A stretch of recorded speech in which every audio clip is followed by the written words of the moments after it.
ഓരോ റബീഉൽ അവ്വൽ കടന്നു വരുമ്പോഴും സഹോദരാ നീ പഠിക്കേണ്ട ഒരു പാഠമെന്തെന്നറിയുമോ? മുത്തുനബി പോലും പോയെങ്കിൽ ഒരു ദിവസം നീയും പോകേണ്ടവനാണ്. നീ മരണത്തിലേക്ക് അടുത്തുകൊണ്ടിരിക്കുകയാണ്. ഒരു കൊല്ലം കൂടെ മരണത്തിലേക്ക് അടുത്തു, ഖബറിലേക്ക് അടുത്തു. അസ്റായിൽ റബ്ബിന്റെ തീരുമാനം കാത്തു നിൽക്കുകയാണ്. എപ്പോഴെവിടെ വെച്ചാ വരുന്നതെന്നറിയില്ല.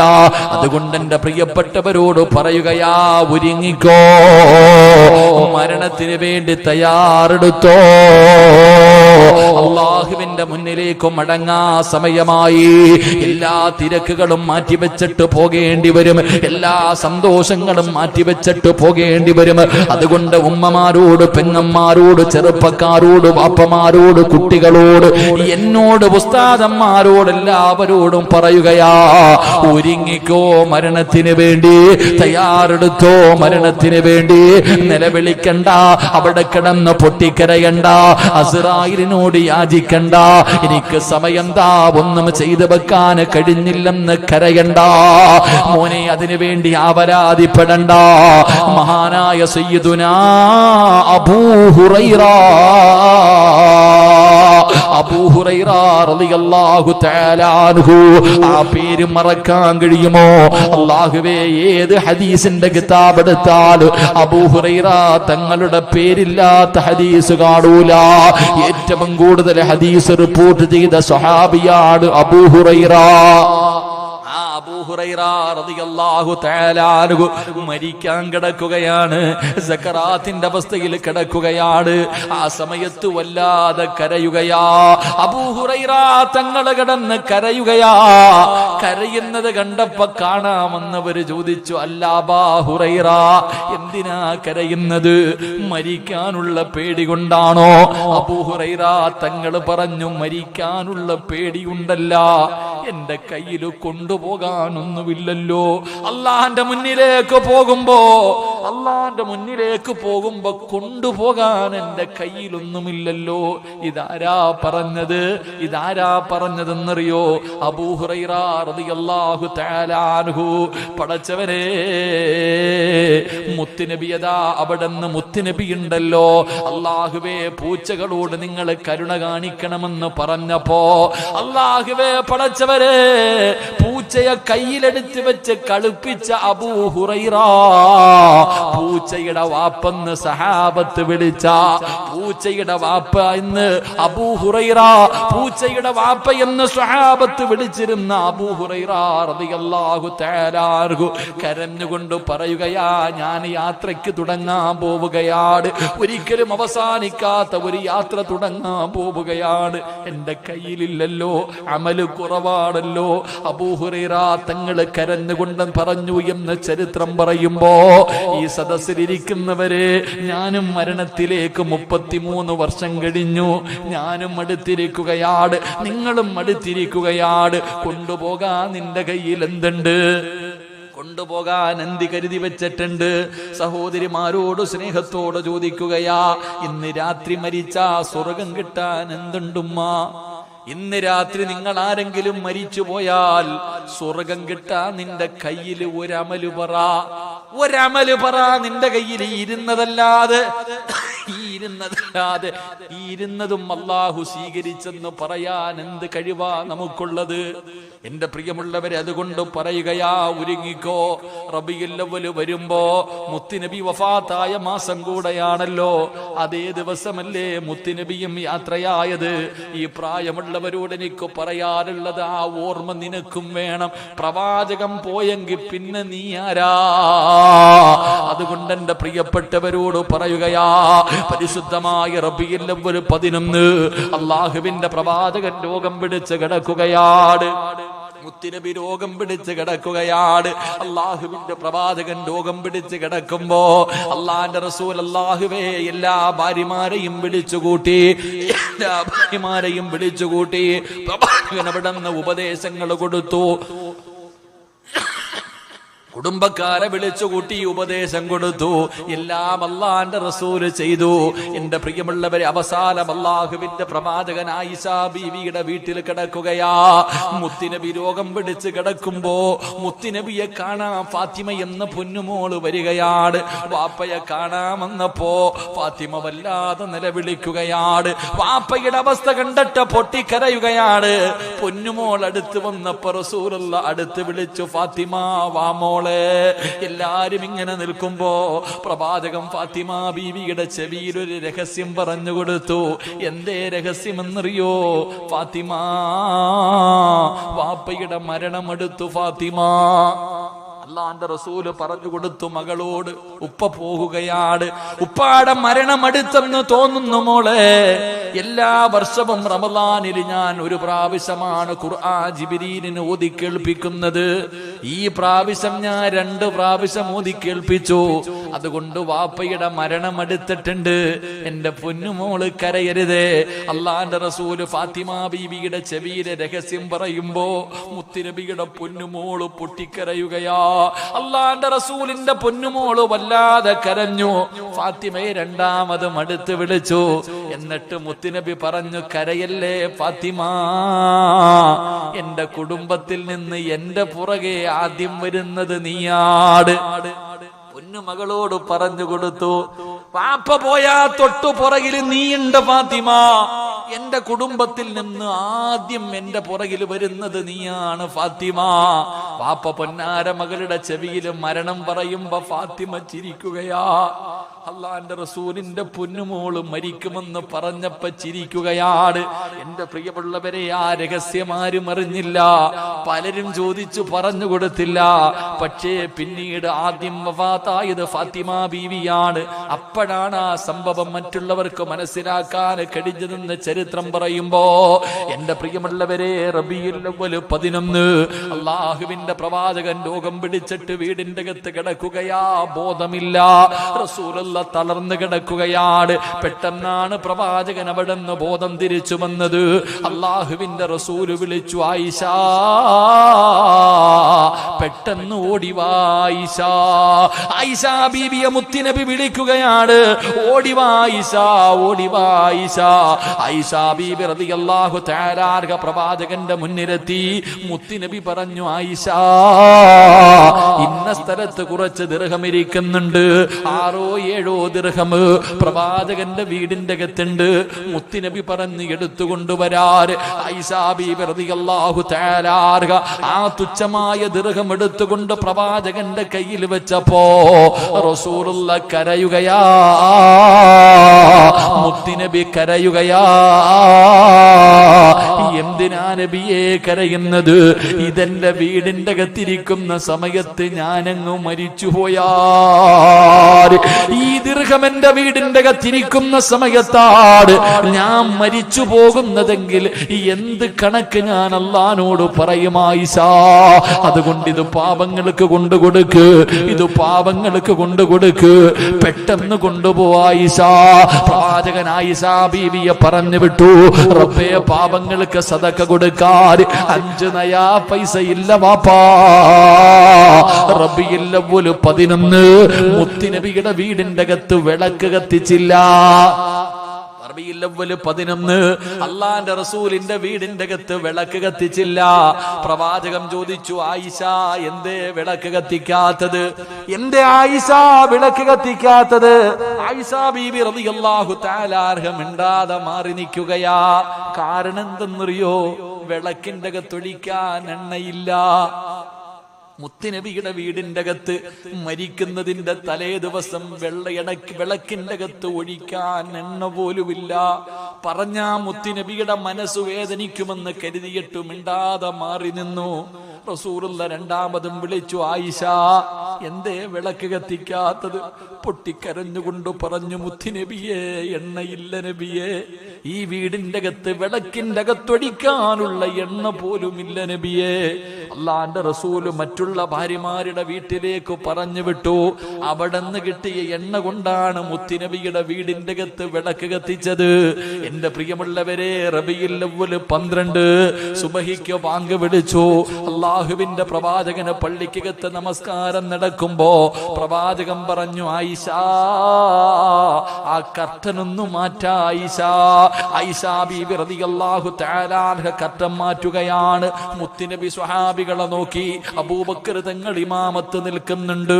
സ്വഹാബികൾ എല്ലാവരും പുറകിൽ നിന്ന് നിസ്കരിക്കുന്നുണ്ട്. പ്രവാചകൻ ഓരോ സ്വഹാബിയും നോക്കി, ഓരോ സഹാബിയെയും നോക്കി. സലാം വീട്ടാ സമയമായപ്പോ പ്രവാചകൻ പറഞ്ഞു, ആയിഷ കർട്ടന് തിരിച്ചിട്. എന്റെ പ്രിയമുള്ളവരെ, റബീഉൽ അവ്വൽ 12 രാവിലെ പ്രവാചകന്റെ രോഗത്തിന് നല്ല ശമനം വന്നു. അബൂബക്കർ സിദ്ദീഖ് തങ്ങളെ കാണാമെന്നു. പ്രവാചകന്റെ രോഗം കുറഞ്ഞെന്ന് പറഞ്ഞ അബൂബക്കർ തങ്ങളുടെ യാത്ര തുടങ്ങി. എന്റെ പ്രിയമുള്ളവരെ, കുറെ സമയം കഴിയുമ്പോ അള്ളാഹുവിന്റെ പ്രവാചകന് പെട്ടെന്ന് പനിയങ്ങ് കൂടുകയാണ്. റബ്ബേ, രോഗമങ്ങ് കൂടി. പ്രവാചകനതാ വീടിന്റെ അകത്ത് തളർന്നു കിടക്കുകയാ. ആയിഷ ബീവി ഇരുന്ന് കരയുന്നുണ്ട്. ഫാത്തിമ ബീവി ഇരുന്ന് കരയുന്നുണ്ട്. അള്ളാഹുവിന്റെ പ്രവാചകൻ ഇങ്ങനെ കിടക്കുകയാണ്, തളർന്നു ഉറങ്ങുകയാണ്. ആ സമയത്താണ് വീടിന്റെ കവാടത്തിൽ ഒരു സലാം കേൾക്കുന്നു. അസ്സലാമു അലൈക യാ അഹ്ല ബൈത്തിൻ നുബുവ ഇഫ്തഹിൽ ബാബ്.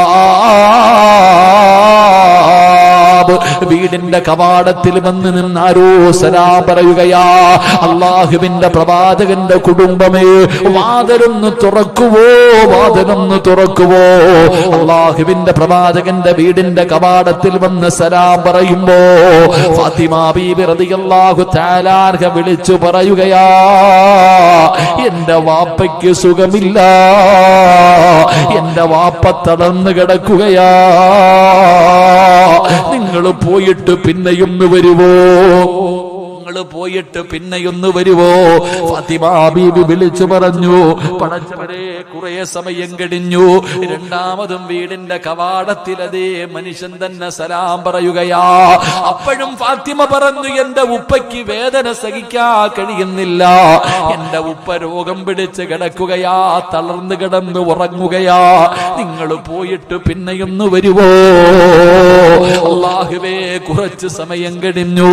മൂന്നാമതും വീടിന്റെ കവാടത്തിൽ അസ്സലാമു അലൈക്കും യാ അഹ്ല ബൈത്തിൻ നുബുവ ഇഫ്തഹിൽ ബാബ്. വീടിന്റെ മുന്നിലതാ സലാം പറയുന്നത് കേൾക്കുമ്പോ മുത്തുനബി പറഞ്ഞു, മോളെ ഫാത്തിമ, വാതിൽ തുറക്കുമോളെ, വാതിൽ തുറക്കുമോളെ. ഫാത്തിമ ബീബി റളിയല്ലാഹു തആല അൻഹ വാതിൽ തുറക്കുകയാ. ആരാ കടന്നു വന്നതെന്നറിയോ? മലക്കുൽ മൗത്ത് അസ്റായീൽ. അസ്റായീൽ എന്ന് പറയുന്ന മലക്ക് മുത്തുനബിയുടെ ചാരത്തേക്ക് കടന്നു വന്ന് സലാം പറഞ്ഞു. അല്ലാഹുവിന്റെ റസൂൽ ചോദിച്ചു, അസ്റായീലേ, എന്നെ കാണാമെന്നതാണോ?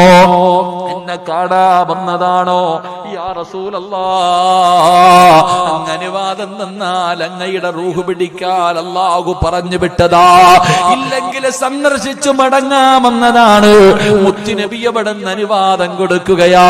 അസ്റായീലേ, എന്റെ റൂഹ് പിടിച്ചു. അസ്റായീൽ, അല്ലാഹുവിന്റെ പ്രവാചകന്റെ റൂഹ് പിടിക്കാൻ അസ്റായീൽ തുടങ്ങി. പടച്ചവരെ, മുത്തുനബി കിടന്നു പിടയുകയാ. മുത്തുനബി കരയാൻ തുടങ്ങി.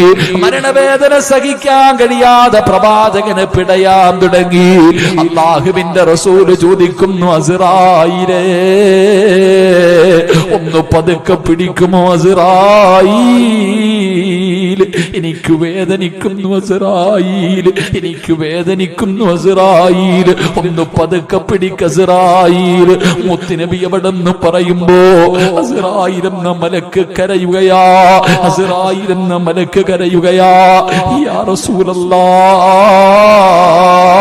ഇന്ന് വരെ ഒരാളുടെ റൂഹ് പിടിച്ചപ്പോഴും എന്റെ കൈ വിറച്ചിട്ടില്ല നബിയേ.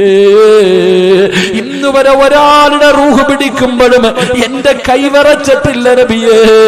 ഇന്നെന്റെ കൈ വിറയ്ക്കുന്നു നബിയേ. ഇതിനെക്കാളും മയമായി പിടിക്കാൻ, ഇതിനെക്കാളും മയമായിട്ട് പിടിക്കാൻ എനിക്കറിയില്ല നബിയേ. അസുറായില് പോലും കരയുകയാ.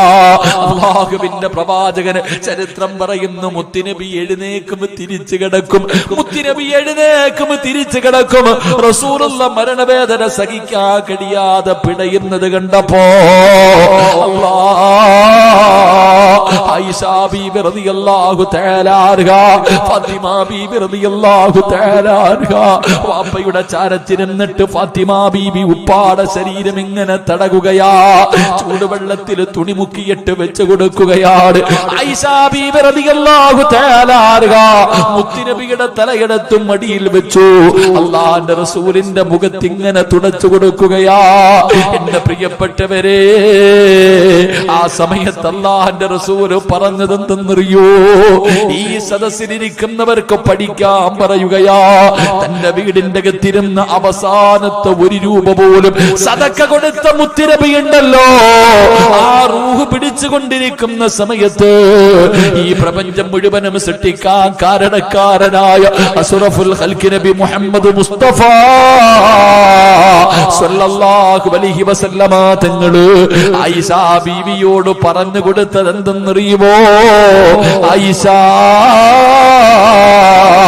ഇന്നലിൽ മൗത്ത് ലസകറാ, മരണത്തിന് വല്ലാത്ത വേദനയായിഷാ, മരണത്തിന് വല്ലാത്ത വേദനയായിഷാ. അല്ലാഹുവിന്റെ പ്രവാചകൻ അവിടെന്ന് പറഞ്ഞു കൊടുക്കുകയാ. മുത്തുനബി അവിടെന്ന് ഉപദേശിച്ചു കൊടുത്തു. മുത്തുനബിയുടെ മുഖം ഇങ്ങനെ വെള്ളം കൊണ്ട് തടകുകയാണ്. പ്രവാചകൻ ഇങ്ങനെ ചെറുതായിട്ട് എഴുന്നേറ്റു. ആയിഷാ ബീവിയുടെ നെഞ്ചിലിങ്ങനെ ചാരിയിരിക്കുകയാണ്. മുത്തുനബി തന്നെ വെള്ളം കോരി മുഖത്തെ കുടിക്കുകയാണ്. പടച്ചവരെ, ആ സമയത്താണ് ഒരു സ്വഹാബി കടന്നു വരുന്നത്. അബ്ദുറഹ്മാൻ എന്ന് പറയുന്ന സ്വഹാബി ഉണ്ടല്ലോ, മുത്തുനബിയുടെ വീട്ടിലേക്ക് കയറി വന്നു.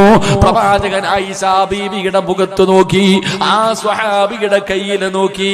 ഒരു മിസ്വാക്ക് ഇരിക്കുന്നുണ്ട്. ആയിഷാ ബീവിക്ക് മനസ്സിലായി പ്രവാചകന് പല്ല് തേക്കാൻ ആഗ്രഹമുണ്ട്. കൂടപ്പറപ്പിന്റെ കയ്യിൽ നിന്ന് മിസ്വാക്ക് വാങ്ങിയിട്ട് പ്രവാചകന്റെ കയ്യിൽ വെച്ചു കൊടുത്തു. പക്ഷേ റസൂലുള്ളാഹിന്റെ കൈ അനങ്ങുന്നില്ല. സ്വന്തമായിട്ട് പല്ല് തേക്കാൻ കഴിയുന്നില്ല. അല്ലാഹുവിന്റെ പ്രവാചകൻ ഇങ്ങനെ ആയിഷാ ബീവിയുടെ മുഖത്ത് നോക്കുമ്പോ ആയിഷാ ബീവി റളിയല്ലാഹു തആല അൻഹ ആ മിസ്വാക്ക് എടുത്തിട്ട് മുത്തുനബി അതാ തന്റെ വായ്ക്കകത്ത് വെച്ച് കടിക്കുകയാ. മിസ്വാക്ക് എടുത്ത് തന്റെ വായ്ക്കകത്ത് വെച്ച് കടിച്ചു പാകമാക്കി. എന്നിട്ട് റബ്ബേ, തന്റെ ഭർത്താവിനെ നെഞ്ചിലിങ്ങനെ ചാരിക്കടന്നു. അല്ലാഹുവിന്റെ റസൂൽ ആയിഷാ ബീവിയുടെ നെഞ്ചത്തിങ്ങനെ ചാരിക്കടക്കുമ്പോ ഉമ്മ കുഞ്ഞുങ്ങളുടെ പല്ല് തേച്ച് കൊടുക്കുന്നത് പോലെ മഹദി ആയിഷാ പട്ടിണി കിടന്ന ആയിഷാ, തിന്നാ ഭക്ഷണമില്ലാത്തപ്പോഴും മുത്തുനബിയുടെ തലയിൽ തലോടിക്കൊണ്ട് കൂടെ കിടന്ന ആയിഷാ, ആയിഷാ ബീവി റളിയല്ലാഹു തആല അൻഹ തന്റെ പ്രിയപ്പെട്ട ഭർത്താവായ മുത്തുനബിക്ക് പല്ല് തേച്ച് കൊടുക്കുകയാ. അതാടാ മോനെ, അതാടാ ചെറുപ്പക്കാരാ, പഠിക്കണം പെങ്ങള്, പഠിക്കണം പെങ്ങള്. അന്ന് ആയിഷാ ബീവിക്ക് 50 വയസ്സില്ല, 10 16 വയസ്സേ ഉള്ളെന്ന് ചരിത്രം പറയുന്നു.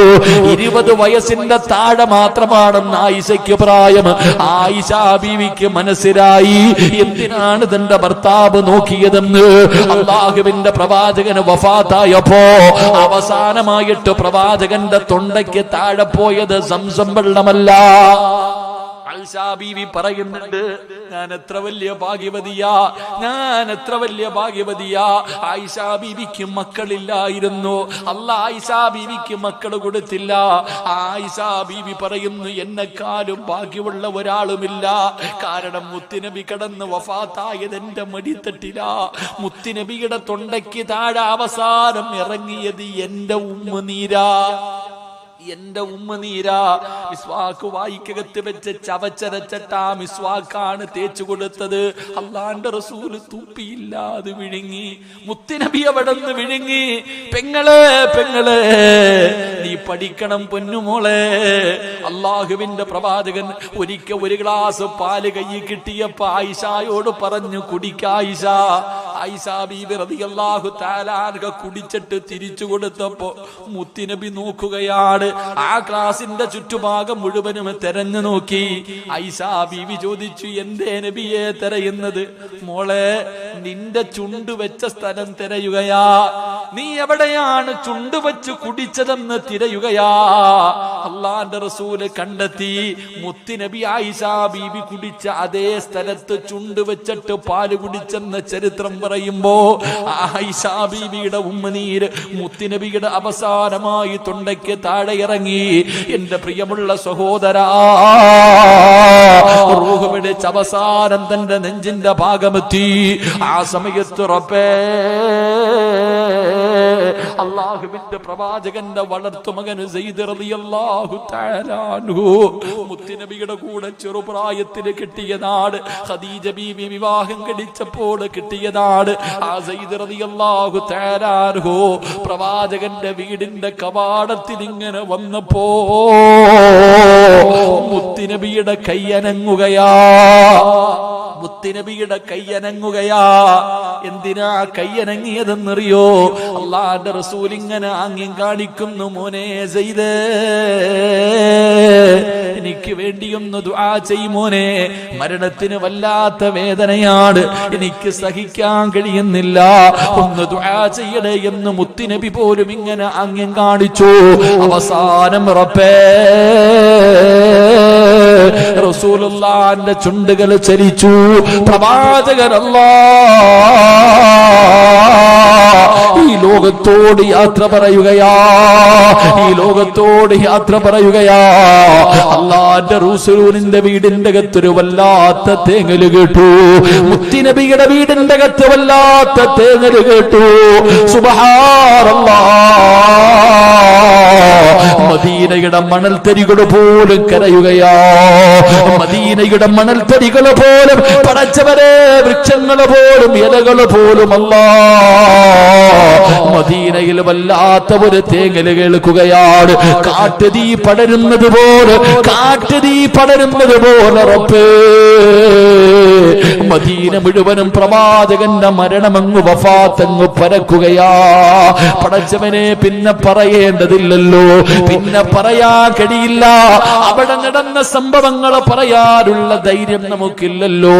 അതുകൊണ്ട് എന്റെ പ്രിയമുള്ളവരോട്, ഞാനും നിങ്ങളും ഒരു ദിവസം പോകേണ്ടവരാ. മുത്തുനബി പോലും ആയിഷ മരണത്തിന് വല്ലാത്ത വേദനയാണ്. ആയിഷ മുത്തുനബി പോലും കരഞ്ഞുകൊണ്ട് പറഞ്ഞു പോയെങ്കില്, അല്ലാഹുവേ, നിങ്ങളുടെ അവസ്ഥ എന്താണെന്ന് ഞങ്ങൾക്കറിയില്ല തമ്പുരാന്. നിങ്ങളുടെ മരണവേദന നീ കുറച്ചു തരണേ അല്ലാ. നീ ഞങ്ങളോട് കരുണ കാണിക്കണേ അല്ലാ. ഞങ്ങൾ ചെയ്ത പാപത്തിന്റെ പേരില് ഞങ്ങളുടെ ആഖിബത്ത് നീ മോശമാക്കല്ലേ അല്ലാ. അല്ലാഹു നമ്മളെ രക്ഷപ്പെടുത്തുമാറാകട്ടെ. മഹാനായ നബി മുഹമ്മദ് മുസ്തഫ അല്ലാഹുവിന്റെ റസൂലിന്റെ വഫാത്ത്, എന്റെ പ്രിയമുള്ളവരെ, വാക്കി പറയാൻ നമ്മളെ കൊണ്ട് കഴിയില്ല. പിന്നെ മദീനത്ത് നടന്ന രംഗങ്ങൾ പറയാൻ നമ്മളെ കൊണ്ടൊന്നും കഴിയില്ല. അത് വായിച്ചെടുക്കുമ്പോഴേ നമ്മുടെ കണ്ണുകൾ നിറയും. അല്ലാഹു നമുക്ക് ഈമാൻ തരുമാറാകട്ടെ. അല്ലാഹു ഈമാൻ തരുമാറാകട്ടെ. അതുകൊണ്ട് എനിക്ക് നിങ്ങളോട് പറയാനുള്ളത്, എല്ലാവരും ഒരു ദിവസം പോകേണ്ടവരാ. ഞാനാണോ നിങ്ങളാണോ? ചിലപ്പോൾ നിങ്ങളാകാം, ചിലപ്പോൾ ഞാനാകാം. ആരാ ആദ്യം പോകുന്നത് എന്ന് പറയാൻ നമുക്കറിയില്ലല്ലോ. അള്ളാഹുവല്ലേ തീരുമാനിക്കുന്നത്. പക്ഷെ എപ്പോഴാണെങ്കിലും, ആദ്യമാണെങ്കിലും ശേഷമാണെങ്കിലും, എപ്പോൾ മരിച്ചാലും ഈമാനോടുകൂടിയുള്ളൊരു മരണം അള്ളാഹു നൽകി അനുഗ്രഹിക്കുമാറാകട്ടെ. അള്ളാഹു നൽകി അനുഗ്രഹിക്കുമാറാകട്ടെ.